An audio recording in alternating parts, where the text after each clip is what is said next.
예, 반갑습니다. 이 7절 개혁신학은 이 책 내용을 전체를 여러분한테 읽어 드려야 할 만큼 이제 중요합니다. 131쪽에서 135쪽까지 나와 있어요.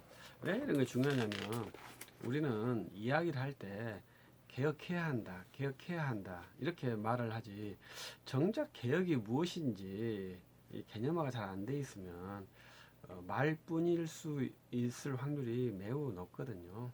그래서 우리가 정작 무엇을 원하느냐 이렇게 말할 수 있는 것이 학문의 중요한 능력이에요. 그래서 너가 뭘 원하는데 이렇게 말했을 때 그 원하는 것을 말할 수 있어야 합니다. 그것이 이제 사람의 기본되는 것이죠. 예수님께서도 너가 무엇을 원하느냐 이렇게 물어봤을 때 그분은 1초도 생각하지 않고 낫기를 원합니다. 이렇게 말했죠. 그래서 그때 주님은 내 믿음이 너를 구원한다. 그래서 그때 머리를 뭘 원할까요? 이것은 원하는 게 없다는 겁니다. 그래서 여러분들도 얼마를 원합니까? 했을 때 여러분이 10원을 원할 수도 있고 100억을 원할 수도 있고 그때 머뭇거리지 않고 말할 수 있는 것이 나죠.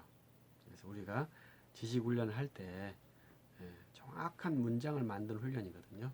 그것이 나의 지식이고 나의 표현이에요. 근데 성경에 있어요. 이렇게 말하는 것은 난 아무것도 몰라요. 이렇게 말하는 것과 같죠. 또 뭐라면은 도서관에 책 봐보세요. 다 있어요. 도서관에 조지신학 봐보세요. 다 있어요. 조지신학 성경신학 봐보세요. 다 있어요. 다 그렇게 말하고 있어요. 이렇게 말하는 것이 정당한 겁니까? 절대 그런 말은 친구들끼리 이야기할 수 있어도 예시문으로는 효력이 없죠. 우리는 증인의 훈련을 하지 않습니까? 증인의 훈련을 하고 또 검사의 훈련을 하죠. 변호사나 검사나 똑같아요. 이제 정확한 근거에 의해서 변호하지. 내가 저 사람 살리고 싶어요. 내가 저 사람 죽이고 싶어요. 그건 의지로 죽이는 게 아니라 살리는 게 아니라 우리는 정확한 근거에 의해서 하는 겁니다. 그래서 그것이 일종의 개념화예요. 우리 조직신학이라는 개념을 설명한 것이 우리 교재 131에서 135쪽까지 있습니다. 그때 저도 이제 20년 전에 이걸 시험 볼 때 한 열 몇 가지가 되는 것 같아요. 쭉쭉쭉쭉. 제일 처음에 개혁교회는 이제 칼빈의 기독교 강요를 기본합니다. 그래서 우리 칼빈은 기독교 강요, 주석, 그 다음에 서신 이렇게 하고 설교, 기독교 강요, 주석, 설교, 서신 이 네 개의 글쓰기를 했어요. 또 하나 글쓰기 한 것은 번역까지 했죠. 라틴어로 글 쓰고 프랑스 말로 쓰는 거죠. 설교나 주석 같은 것은 자기가 쓴 게 아니고 말을 하면 구술, 필사자가 이렇게 속기사가 적어서 출판을 한 패턴입니다. 그러니까 얼마나 칼빈의 지식 수준이 탁월한 줄을 이해하겠고 우리처럼 말을 주저리 하는 게 아니라 그때는 그 말 100% 자체가 글이 될 수 있는 그러한 지식 체계니까 그 당시에 일반 사람들도 상당히 의식 체계가 탁월했다고 봐야 되겠죠. 우리는 그렇게 말을 하면은 답답해서 죽을지도 몰라요. 근데 그렇게 말해도 그때 그 성도들은 그렇구나 딱 들었다 이 말이죠.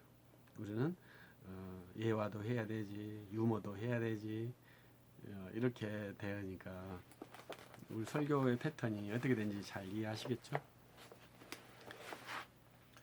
그래서 칼빈의 기독교 강요, 그 다음에 주석, 설교, 그 다음에 서신서까지, 그 다음에 이제 번역까지도 볼 수 있다면 라틴어 번역과 프랑스 번역 볼 수 있다면 상당히 탁월한 신학이 되겠죠. 그러니까 우리가 그 자기 책을 자기가 번역한 것이 상당히 어렵습니다. 그러니까 그런 일을 칼빈은 아주 잘했죠. 기독교의 최종판 쓰고 그걸 프랑스어로 번역하고 이제 서천을 했죠. 그러니까 기독교 강요 최종판 라틴어를 쓰고 그걸 또 프랑스 말로 번역까지 했으니까 어마어마한 집중력과 학문력이 있는 겁니다. 그것을 쉽게 평가할 수 있는 게 아니에요. 왜냐하면 칼빈은 또 몸에 병이 많은 사람이잖아요. 또 칼빈을 방문한 사람들이 많아요.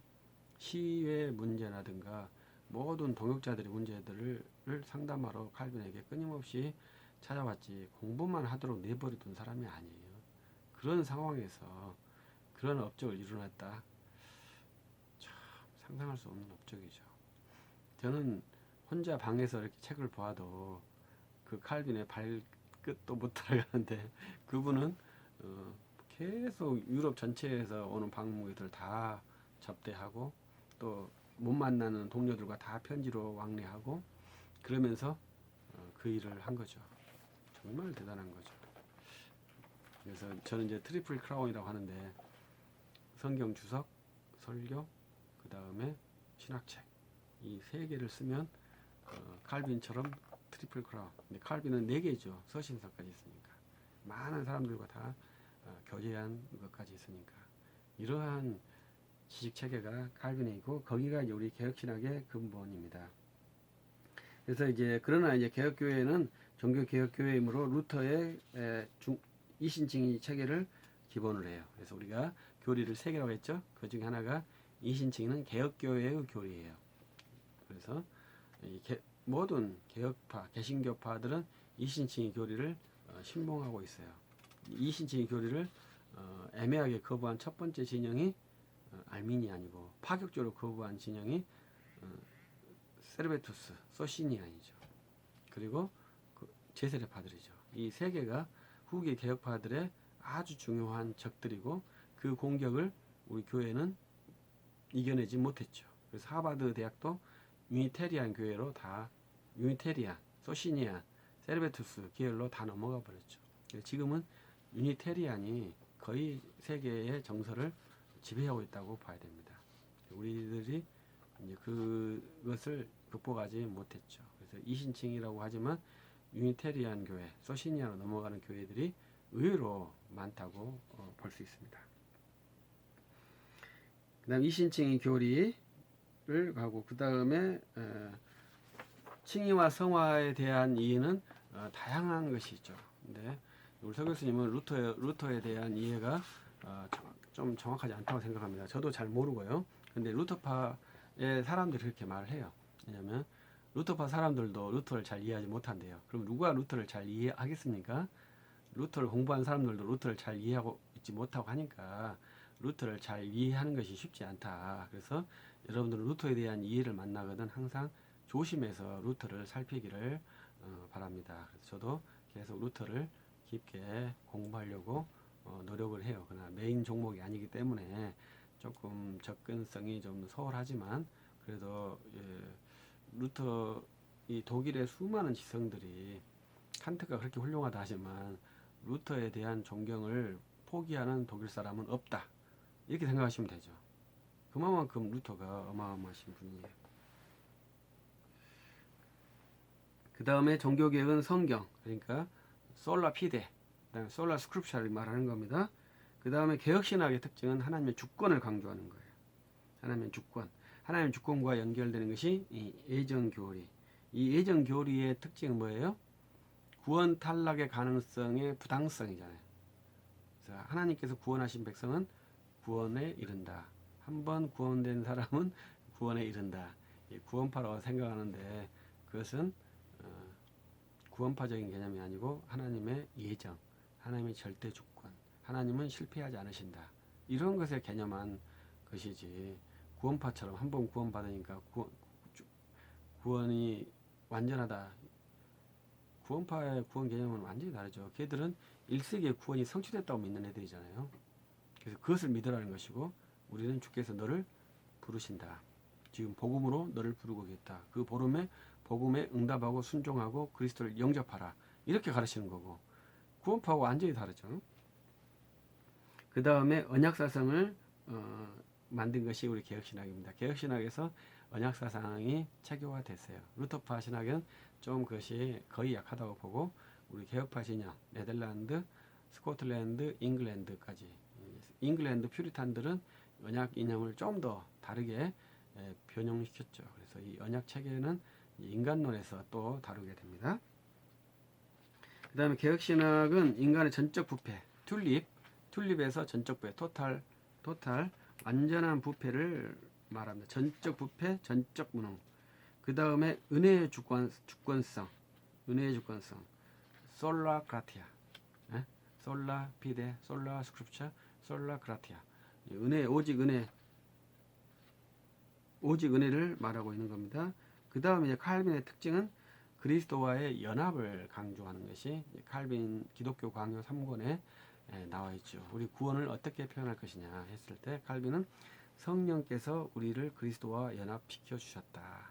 이런 식으로 제시를 해줬죠.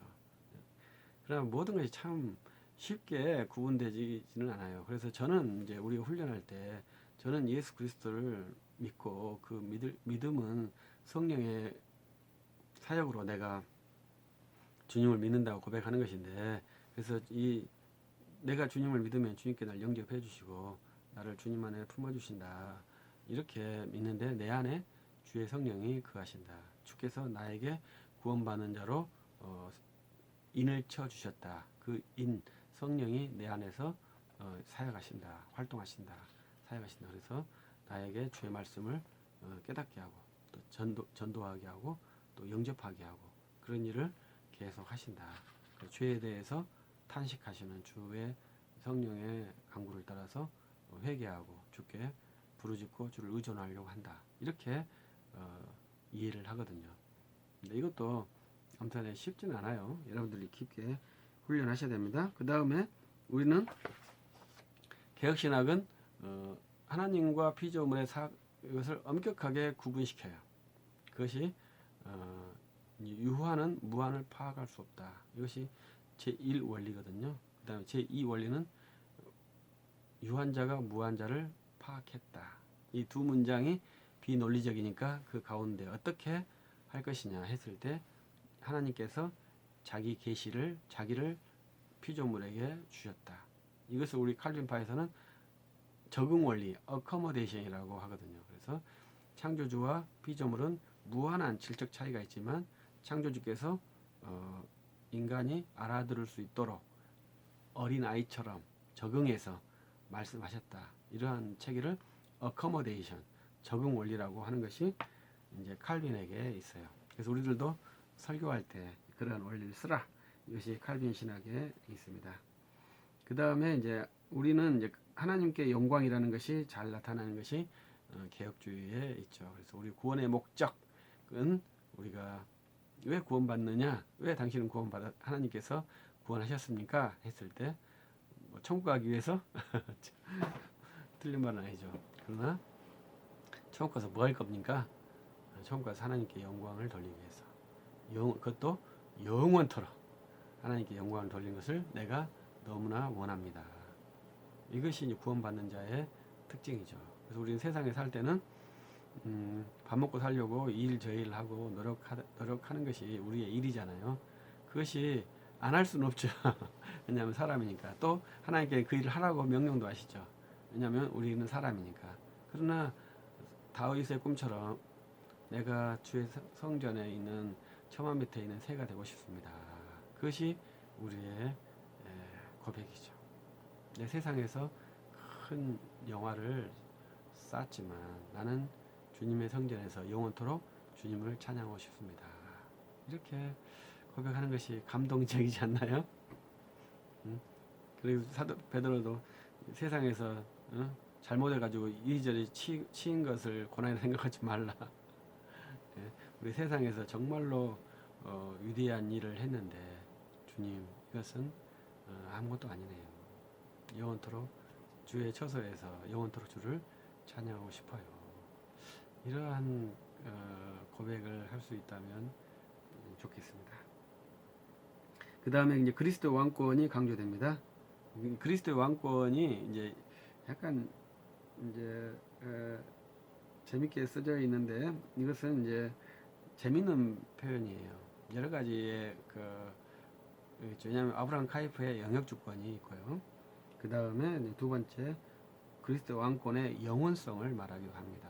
두 가지 의미가 있다고 생각을 해요. 그래서 이제 두 번째 그리스도의 왕권의 영원성은 381년 콘스탄티노플 회의에서 결정한 거예요. 결정문이에요. 그것을 이제 교리라고 합니다. 공교에서 결정했기 때문에. 그래서 그리스도의 통치는 영원하시다. 이것이 신앙 고백서의 결정이에요. 그것은 이제 성경에서 계속 말합니다. 그것이 가장 잘 나타나는 것이 요한계시록이에요.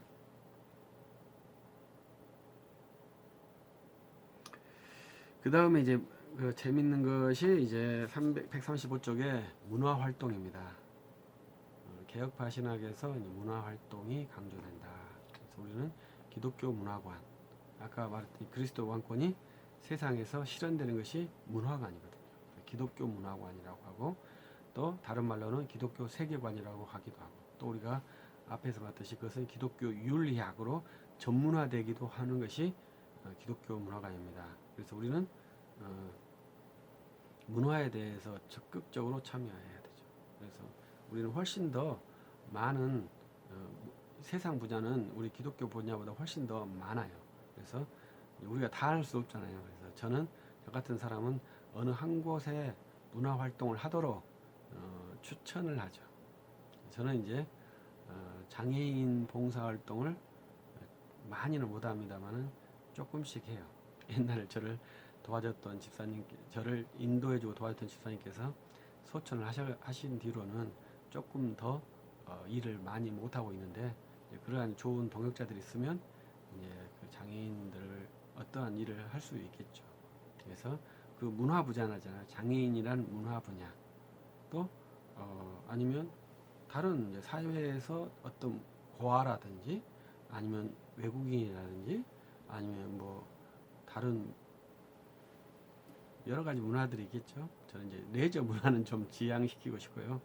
이제 약자들이 있는데 고아, 장애인, 외국인, 이러한 노인, 이런 청소년, 이러한 문화 분야에 우리 크리스찬들이 참여했으면 좋겠고, 또 교회 사역자들도 거기에 참여해서 어떠한 기여를 하기를 바래요.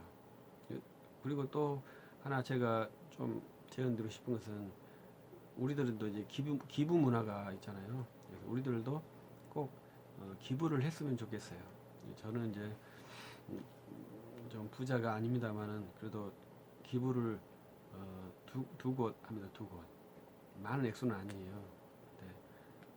10,000원씩, 10,000원, 5,000원, 두 권씩 액수를 말해서 그렇습니다. 제가 왜 이렇게 말하냐면, 제가 친하다고 한 친구에게 갑자기 제가 전화해서, 야, 너 기부 좀 하거라 했더니 화를 내더라고요.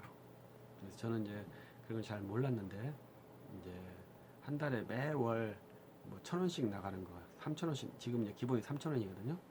옛날엔 1,000원이고 막 그랬습니다. 3,000원, 5,000원 나가는 것이 그 사람들한테는 굉장히 스트레스를 받는다는 거예요. 그래서 한 달에 5만 원, 1년에 5만 원 내는 거하고 한 달에 3,000원씩 내는 거하고 압박이 한 달에 3,000원씩 내는 것이 훨씬 더 크다는 거예요. 제가 그 전화를 했더니 친구가 그런 말로 하면 전화하지 마 이렇게 해서 상당히 제가 무안하게 생각을 했는데, 그래도 이제 저도 이제 해보니 그건 쉽지 않더라고요. 그래서 1년에 5만 원, 한 번 5만 원 내는 거 하나, 5,000원씩 1년에 매월 내 통장에서 나가는 거, 압박이 다르더라고요. 진짜로. 그래서 여러분들도 5,000원씩이라든지 10,000원씩이라든지 매월 장애인 단체나 복지단체에 기부할 수 있기도 바랍니다. 이런 것이 다 문화 훈련이고 문화 활동이에요. 그래서 우리가 어떠한 문화 분야에서 내가 활동할 것이냐, 이것도 했으면 좋겠다, 그러한 바람이에요. 그래서 그 분야에서 두각적인 것을 나타내도 되고, 그냥 우리는 문화 활동을 해야 되니까 문화 활동을 하면 해야 된다고 생각을 하는 것이죠. 그 다음에 이제 우리는 복음 선포를 강조한다. 이것이 마지막에 있습니다만은 상당히 중요한 개혁교회의 특징이죠. 개혁교회의 가장 큰 특징은 설교를 예배에 정착시킨 겁니다. 이제 천주교는 지금 이제 60년대에 이제 강론을 한다고 그래요. 그러나 우리는 미사를 폐지시키고, 그러니까 복음 선포가 없는 미사를 폐지시키고 복음 선포가 중심된 워십, 예배를 구도시킨 것이 개혁교회거든요. 그때 핵심이 복음 선포다 이렇게 말해서 복음 선포만 하고 모든 순서는 예전은 잘못 소홀하냐 그렇지 않다. 예배는 모두가 다 중요하다. 이게 굉장히 좋은 거죠. 합당한 말이죠. 예배는 처음부터 끝까지가 다 중요한 거죠. 그러나 이제 우리는 개혁교회는 복음 선포로서 개혁을 했기 때문에 이 복음 선포가 예배의 중심이다. 이렇게 말하는 겁니다. 그걸로 개혁을 했기 때문에 천주교도 예배 시간에 다 찬송을 하고요. 기도하고요. 교독문도 하고 이렇게 다 합니다. 제가 안 가봐서 모르지만 이게 유튜브나 보면 예전을 보면 다 비슷해요. 근데 차이점은 복음 선포에 있어요. 또 우리는 복음 선포를 굉장히 자유적으로 하도록. 근데 우리 개혁교회는 오전은 자유, 오후는 교리 설교를 하도록 이렇게 약간의 매뉴얼이 있죠. 그리고 한국 교회는 그런 매뉴얼이 아예 없어요. 그렇기 때문에 목사가 자의적으로 하는 하는 것인데 그런 것을 이제 목사가 잘 정해서 하고 그런 것들도 합당한 구조로 복음 선포가 될 수 있도록 한다면 좋겠죠. 그래서 이제 개혁 신학이라는 것은 여러 개의 말로 정리를 할 수 있죠. 그러나 첫 번째는 이신칭이고 두 번째는 칼빈이죠. 근데 이제 제가 이제 송 다니엘 목사님이라는 분을 만나서 교제하고 있는데 그분을 만나면서 이제 루터도 이렇게 루터까지 클러스터 이렇게 모아야 된다 이렇게 제가 사고를 하고 있습니다. 그래서 우리 한국 교회도 루터에 대한 이해가 잘 되어서 칼빈과 루터의 신학이 잘 드러날 수 있기를. 그것이 이제 송 다니엘 목사님 번역한 성경 해석학, 제가 그 책을 많이 공부를 하고 있거든요. 그 게하르드 마이어 박사가 그러한 아주 좋은 전형을 만들어 주었어요. 완전히 루터적인 루터파 사역자지만 칼빈의 내용도 잘 숙지해서 성경 해석학을 제시했다고 생각을 합니다. 그래서 그러한 것이 우리의 개혁된 신학의 좋은 산물들이 될 것이라 이렇게 생각을 해요. 그래서 개혁 신학에는 무엇이냐? 첫 번째 이신칭이, 두 번째 칼빈, 그리고 루터 이렇게 생각하신다면 좋겠다 이렇게 말씀 드리겠습니다. 계속 이 개혁 신학에 대해서 잘 생각해 주셔서 좋은 개념화가 될 수 있기를 바랍니다. 마칩니다.